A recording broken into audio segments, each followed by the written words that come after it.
ګرانو زده کوونکو السلام علیکم ورحمت الله وبرکاته. په دې هیله چې راته روغ جوړ او خوشحاله وئ. درنو زده کوونکو یو ځل بیا مصطفی حقمل ستاسو سره دی په دې هیله چې خپل کتابونه، کتابچې، قلمونه، پنسلونه او هر څه ټول له ځان سره تیار ولرئ او دې ته چمتو اوسئ چې درس شروع کړو او زما پوښتنې راته ځواب کړئ. سمه ده؟ آفرین زده کوونکو. ښه ګرانو زده کوونکو، مخکې له دې چې راشم توریالی او د هغه ټولګیوال لوست ووایم، لومړی راځم پوښتنه کوم چې تیر درس زموږ څه و؟ کورنۍ دنده مو څه وه؟ څه مو پکې زده کړل او په څه پوه نه شو؟ صحیح ده؟ آفرین زده کوونکو. ښه زموږ تاسو درس څه شی و؟ ډېر ښه، رشاد و. رشاد ښه زده کوونکی و. ښوونکي د هغه ډېره ستاینه وکړه. د هغه د پلار په اړه یې له رشاد ته ښوونکي پوښتنه وکړه. رشاد خپل ځان او خپل پلار ټولو زده کوونکو ته ور وپېژانده.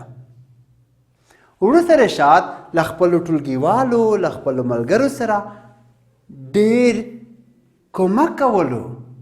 هغه سره د هغوی سره یې ډېره مرسته کوله، ډېر درسونه یې ورته ښودل. صحیح ده؟ آفرین.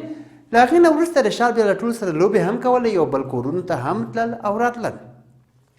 د همدغه لوست فعالیتونه موږ د تختې په مخ ولیکل، هغه مو حل کړل. په هغې پوه شوو چې په دې تشو ځایو کې کومه کلمه سمه راځي، کومه کلمه مناسب ده ورته او کومه سمه نه ده. ټول مو د تختې په مخ ولیکل، حل مو کړل.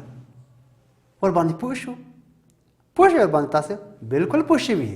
آفرین، ډېر ښه. ځکه هر یو جدا جدا ولیکلو او دغو تش ځای لپاره مو هم چې کوم سم راځي هغه ولیکل. سمه ده؟ آفرین. ښه زده کوونکو، له هغې نه وروسته موږ تاسو هغه درې پوښتنې هم ځواب کړو چې درې ځوابونه وو، یو ځواب سم او دوه نور ناسم وو. سم ځواب مو هم په نښه کړو او تاسو ته مو کورنۍ دنده هم فعالیتونه درکړي وو چې تاسو به دا فعالیتونه په خپلو کتابچو کې کاروئ، حل کوئ به یې او په کوم چې نه یې پوه شوي له ما به پوښتئ، زه به تاسو ته ځوابونه درکړم. پوه شوئ ورباندې؟ آفرین، ډېر ښه. تاسو ډېر تکړه زده کوونکي یئ، ځکه تاسو همیشه خپل کتابونه وایئ، خپل درسونه وایئ، خپله کورنۍ دنده راوړئ، همیشه د خپل مور پلار خدمت کوئ، د هغې خبر منئ، د مشرانو احترام کوئ، په کشرانو شفقت کوئ، په ټولنه کې چاته ضرر او زیان نه رسوئ. تاسو ځکه ښه زده کوونکي یئ. آفرین زده کوونکو. ښه نن زموږ تاسو داسې توریالی او د هغه ټولګیوال. اوس به په دې کې ووایو چې تېر درس مو ولوستلو چې رشاد همیشه خپل درسونه ویل، خپله کورنۍ دنده راوړله، نو ځکه هم ښه وه، په ټولو ګران و. اوس به راشو چې توریالی او د هغه ټولګیوال لوست کې څه راغلي. آیا توریالی هم لکه د رشاد په څېر هماغسې خپله کورنۍ دنده، خپل درسونه، خپل کتابونه هماغه سم منظم مخته وړل که نه؟ د هغو خلاف دي. څه دي؟ دا به هر څه دلته ووایو. سمه ده؟ آفرین. ښه اوس مو تاسو ورشئ د کتاب 21 او 22 مخونو ته. څوم ته؟ 21 او 22. ښه توریالی دلته ګورئ، توریالی ولاړ دی، درې زده ټولګیوال نور ناست دي. له هغې نه مخکې ګورئ ټولګیوال یعنې څه؟ موږ تاسو چې کله مکتب ته ځو، د عکسو ته ګورئ، په ډېر زحمت سره مکتب ته لاړ شو. صحیح ده؟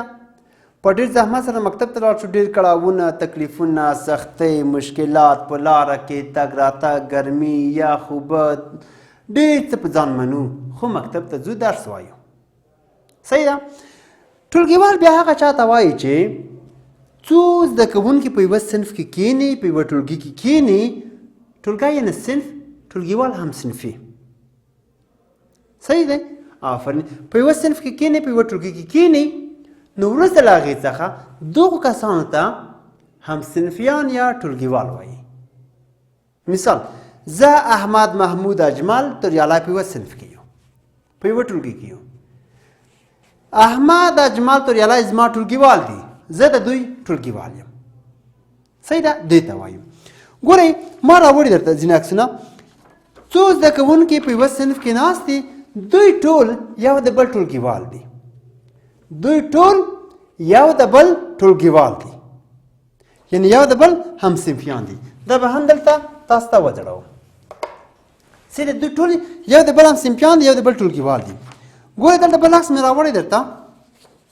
په دې کې زده کوونکي دي، په یوه صنف کې دي، د تختې مخې ته ولاړ دي، ملي سرود وایي، د افغانستان ملي سرود وایي. ستاسو خو زده دی که نه؟ آفرین، بلکل به مو زده وي. ښه، دوی یو د بل ټولګیوال دي. څنګه دي؟ دوی یو د بل همصنفیان یا ټولګیوال دي. صحیح ده؟ آفرین. ګورئ بل مې درته راوړي دي، شاګردان په یوه صنف کې ناست دي، درسونه وایي. دوی یو د بل ټولګیوال دي. کوم کسان دي؟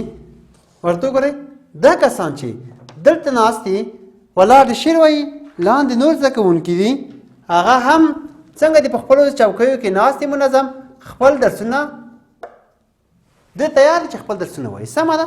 آفرین. دې ته ټولګیوال وایي چې په یوه صنف کې ناست دي. دلته بل عکس هم دی، ورته وګورئ د ونو لاندې ناست دي، صنف هم نه لري، چوکۍ هم نه لري، میزونه هم نه لري، فرش هم نه لري، خو بیا هم درس وایي. دوی هم یو د بل ټولګیوال دي. څنګه دي؟ یو د بل ټولګیوال یا همصنفیان دي. صحیح ده؟ ښه، اوس راځم درس ته. 21 مخ له سره ګورئ، موږ څه ده؟ دغه درس هدف څه دی؟ ولې درس راوړی دی؟ یعنې څنګه یې وایي؟ ګورئ، پر زده کوونکو د دې لوستل، لیکل او د بدو کارونو غندل. ګورئ، یعنې موږ تاسو باید درس ووایو، زده یې کړو او خراب کارونه، بیکاره کارونه، ناسم کارونه وغندو او د هغه ستاینه ونه کړو، د هغه بد ووایي. صحیح ده؟ یعنې موږ تاسو کله هم باید بیکاره کار ترسره نه کړو. ښه، دلته راځئ ګورئ 21 مخ ورته ګورئ، توریالی جومات ته نه ځي. چېرته نه ځي؟ جومات ته نه ځي. توریالی جومات ته نه ځي او له لوستلو سره مینه نه ښیي، هېڅ درس خوند نه ورکوي، په کیسه کې هم نه دی. صحیح ده؟ دی له ښوونځي څخه هم تښتي. ګورئ، جومات ته نه ځي، درسونه نه وایي او له ښوونځي څخه هم تښتي. ښه، څه به کېږي چې دا وشول؟ څه به کېږي ورته ګورئ. او تل له درسونو څخه پاتې وي، همیشه څنګه دی؟ درسونه ترې پاتې وي. کله کله چې ټولګي ته راشي، له تېرو درسونو څخه هېڅ خبر نه وي. دا خو ډېر وخت نه وي چې کله بیا صنف ته راشي، له تېرو درسونو هېڅ خبر نه وي، هېڅ نه وي خبر. صحیح ده؟ آفرین. دی تل شرمېږي او ګوښه ګوښه کېږي. چې چا یو شی زده نه وي، دا خو طبعا دی به شرمېږي، د نورو چا سره به یو ځای نه کښېني، شرمېږي به. صحیح ده؟ آفرین. ښه، پاراګراف سر ته راشئ. ښوونکی ډېر زیار باسي چې هغه خپلې حاضرۍ او درسونو ته وهڅوي. یعنې استاد دا کوشش کوي چې هغه خپلو درسونو ته، خپلې حاضرۍ ته، خپل حاضرېدل ته تشویق کړي. صحیح ده؟ آفرین. خو توریالی د ښوونکي لارښوونې په پام کې نه نیسي، د دې ښوونکو خبر ته هېڅ توجه نه کوي، هسې بابیزه یې بولي، هسې عبث یې بولي. صحیح ده؟ ښه، دی له ټولګیوالو سره هم ناسته ولاړه نه لري. دی له خپل ټولګیوال سره هېڅ ناسته ولاړه نه لري، ځکه دی خو هر وخت له ښوونځي څخه تښتي، درسونه نه وایي، له درسونو څخه وروسته پاتې دی، نو ځکه به له زده کوونکو سره هم ناسته ولاړه نه لري، شرمېږي به. ښه، دا ځکه چې هغه له درسونو او کورنۍ دندې څخه ډېر وروسته پاتې دی. همیشه از کارخانگی خود، از درسهای خود بسیار پس مانده. صحیح دی؟ آفرین. ښه، همدا وجه ده چې هغه یوازې او ګوښه ګوښه ګرځي. همدغه سبب دی چې هغه تنها تنها او ګوښه ګوښه ګرځي. صحیح ده؟ آفرین. ښه، او له ټولګیوالو سره مینه نه ښیي، له خپلو ملګرو سره، خپل ټولګیوالو سره هېڅ محبت نه لري، هېڅ مینه نه لري، ځکه دی خو همیشه کورنۍ دنده نه وي راوړي، درسونه نه وي زده، له ښوونځي څخه تښتي، له مکتب څخه تښتي، له صنفه تښتي، د استاد خبرې نه مني. نو دا به له دومره مشکلاتو چې دومره سمې خبرې نه کوي، نه عملي کوي، نو دومره مشکلات به دی څنګه کوي؟ ګالي، ویني به یې، په دومره مشکل کې به دی ګیر وي. ښه، زموږ لارښوونه زده کوونکو ته دا ده چې د توریالي په شان کړه وړه غوره نه کړي. یعنې هېڅ شاګرد باید داسې نه وي لکه توریالی. هر څوک باید توریالي غوندې نه وي، ځکه توریالی خو درسونو څخه تښتي، کورنۍ دنده نه راوړي، د ښوونکي خبرې نه مني، مکتب ته نه راځي، صنف کې نه وي حاضر، نو موږ تاسو باید کله هم توریالي غوندې نه شو. که توریالي غوندې شو مکتب به رانه پاتې وي، درس به رانه پاتې وي، کورنۍ دنده به رانه پاتې وي، خپل کارونه به رانه پاتې وي، بس هسې په عباسیاتو به مو سر وي. صحیح ده؟ آفرین زده کوونکو. ښه، ځکه چې موږ له ټولنې څخه بهر ژوند نشو کولی، بدون از اجتماع ما زندگی کردن نمیتونیم. بې له زده کوونکو، بې له ټولنې څخه هیڅوک ژوند نشي کولی. سمه ده؟ آفرین. ښه، موږ په ټولنه کې پیدا کېږو او په ټولنه کې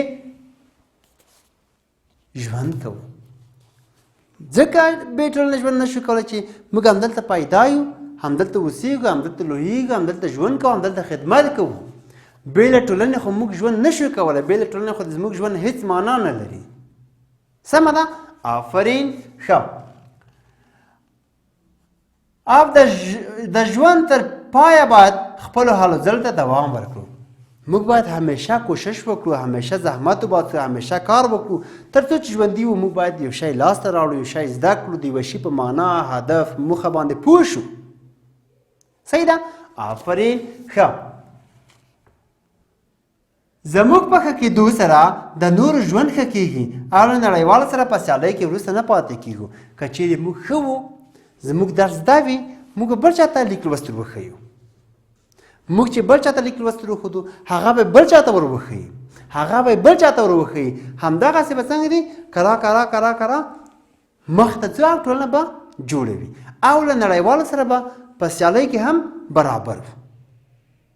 که چیرې موږ تاسو درس نه وي زده کړی، کار مو نه وي کړی، زحمت مو نه وي ایستلی، نو هسې ژوند عباس را باندې لاړو. نو که چیرې توریالي غوندې څوک اوسېږي، هغې ژوند هېڅ معنا نه لري.